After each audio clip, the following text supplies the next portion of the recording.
right, sports fans, how's everybody out there doing? William Martin coming at you one more time here on YouTube with another edition of the 300 Pounds of Sports Knowledge Podcast. The sports world lost a legend today as Jim Brown passed away at the age of 87. Now, obviously, I never saw Brown play a live football game for the Cleveland Browns, but you know, I'm a connoisseur of football. I've studied the game over the years, whether I've watched games in person, on television, VHS, DVD, you name it. Okay. And just watching, some of the old footage of, Brown play, along with listening to NFL legends that both played with him and against him, as well as people near and dear to me in my life growing up, such as my dad, such as my grandfather, uncle, so many other people. Just talking about Jim Brown and what he did on the football field and what he meant to the game. I mean, Brown was and still is, in my mind and a lot of other people's minds, the gold standard for ball carriers in the NFL. You're talking about a man who averaged 5.2 yards per carry for his entire NFL career. Talking about Jim Brown as a rookie, then set the single game record rather for rushing with 237 yards.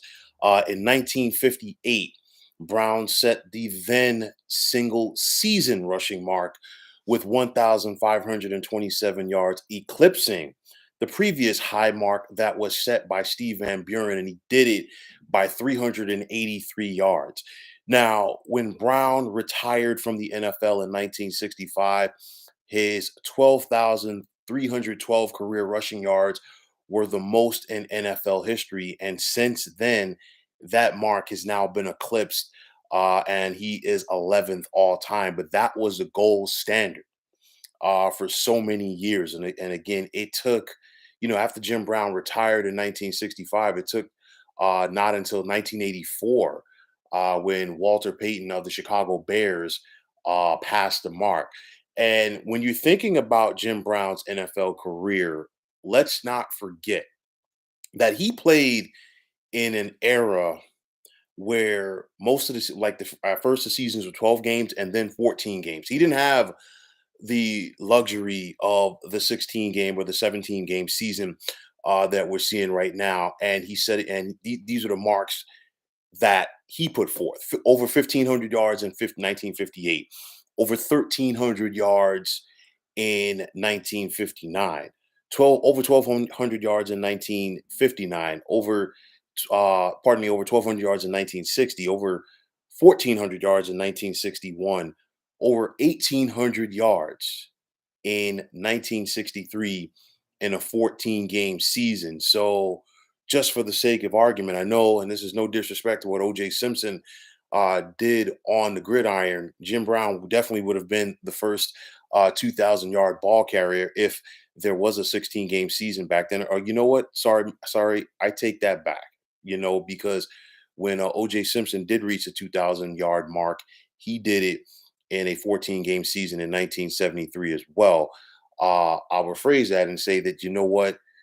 The current backs that have gotten to that 2,000-yard mark, Jim Brown definitely would have been higher on the list for single season yardage. But then 1964, the year the Browns won the NFL championship, more than 1,400 yards on the ground. And in his final year in the NFL, more than 1,500 yards on the ground. This is what Jim Brown did throughout his career, and did it while never missing a game. And you think about the era that Jim Brown played in, a much more physical brand of football. You didn't have strength coaches in those days, nutritionists, personal trainers, you name it. You just had to go out there and do what you had to do. And Jim Brown did it for 9 years, and he did it better than anybody in the game.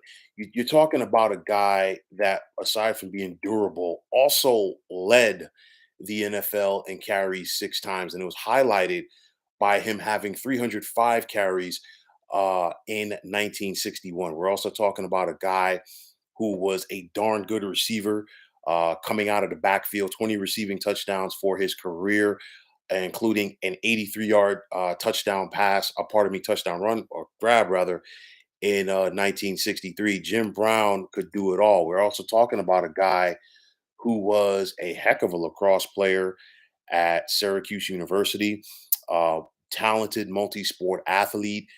You think about it, 106 rushing touchdowns throughout his NFL career. It's still sixth all time, and this man has not played in the NFL for about 60 years.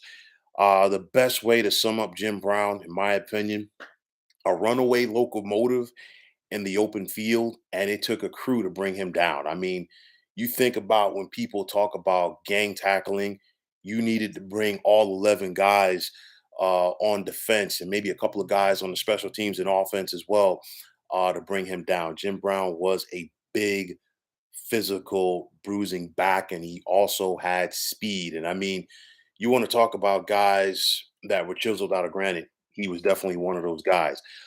Brown helped the Cleveland Browns win the NFL championship in 1964. Of course, this is pre Super Bowl era. Things were a little bit different back then. We had two different leagues, of course, the NFL and AFL before the merger. But nonetheless, Jim Brown, the people who are old enough in the Cleveland area will still talk about, that Browns team winning the championship. A three-time NFL MVP. He led the league in rushing 8 times and was a 9-time Pro Bowl selection.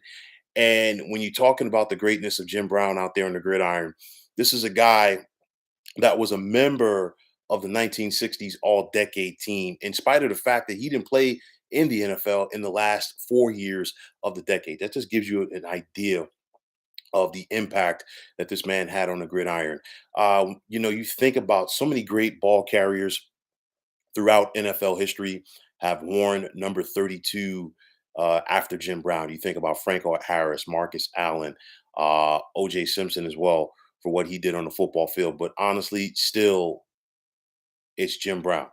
Jim Brown, embodies the number 32. He was the icon for that number. He was the icon, as a fullback. Remember, that's why I said ball carriers, because Jim Brown was basically a fullback as opposed to a running back or halfback. But nonetheless, he just embodied ball carrier, the being a ball carrier in the NFL.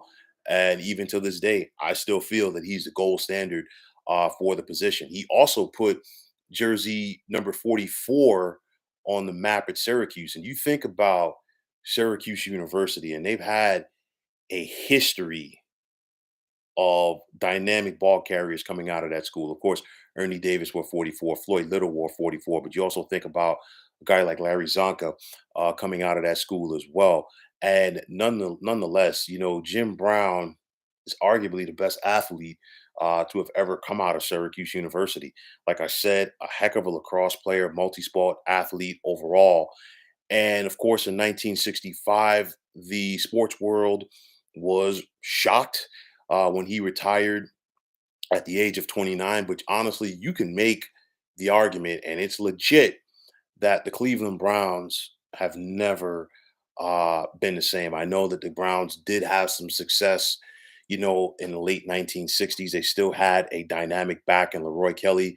They got to the NFL championship game in 69 and lost to the Vikings. But at the end of the day, it just was not the same. And of course, when you think about Jim Brown with the Cleveland Browns, it represents a different era. And I say that because there's probably a couple of generations now, I'm not going to say just one, that have watched football and they don't understand what the Cleveland Browns meant to the NFL. I mean, prior to Jim Brown, it was the Otto Graham era in Cleveland. And of course, that team under legendary head coach Paul Brown was consistently contending for the NFL championship. Then a guy like Jim Brown comes along, he becomes the new face of this franchise, and he literally, put that team as well as opponents that were attempting to tackle him on his back. So, I mean, that just gives you an idea.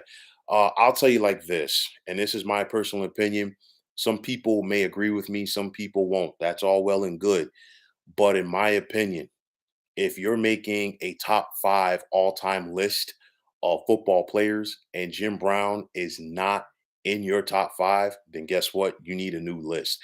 You're also talking about a guy who was arguably one of the greatest multi-sport athletes that we've ever seen. And of course, when you think about some of the great multi-sport athletes, throughout, the last 100 years or so, you think about, Jim Thorpe's, the Jackie Robinsons, the Wilt Chamberlains, the Deion Sanders, the Bo Jacksons, guys like that.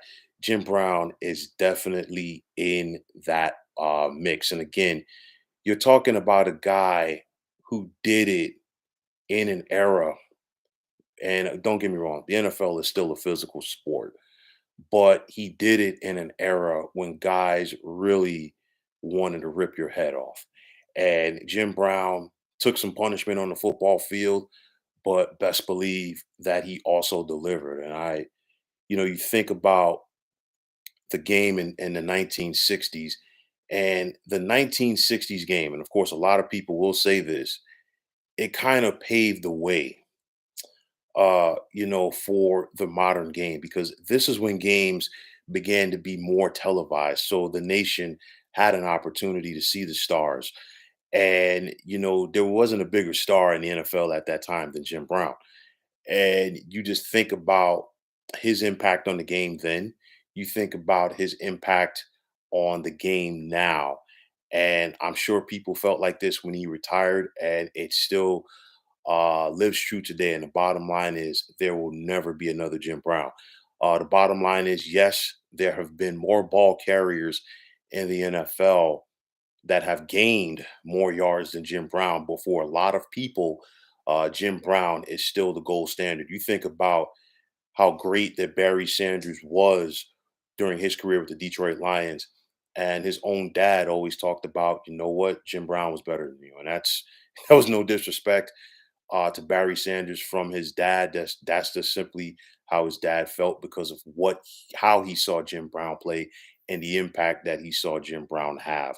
It was probably said then, and I'll say it again today. There will never be another Jim Brown, and you're talking about his ferocity that he approached the game, the physicality, the speed. I mean, he was the true all-purpose back, one of the best athletes that we've ever seen, and one of the greatest football players that we've seen as well. I don't want to sound like a broken record, but like I said before, it's plain and simple. There will never be another Jim Brown. So, folks, that is going to wrap it up. And as always, I want to take this time out to thank you for tuning into the 300 Pounds of Sports Knowledge podcast here on YouTube. I want to take this time out to thank all of you fine folks out there for tuning in. And if you have not already, please feel free to subscribe to this channel. Now, if you're on Twitter, please feel free to follow me at 300 Pounds of Sports. And like I always say, if you follow me, it will be my pleasure to follow you right back. There's also the sports discussion group on Facebook at the Sports Depot 365. You can check it out. Drop a line and be a part of one of the better sports debating sites going on social media. So, once again, fine folks, my name is William Martin, and I'm signing off. And I'm saying take care and have yourselves a wonderful day.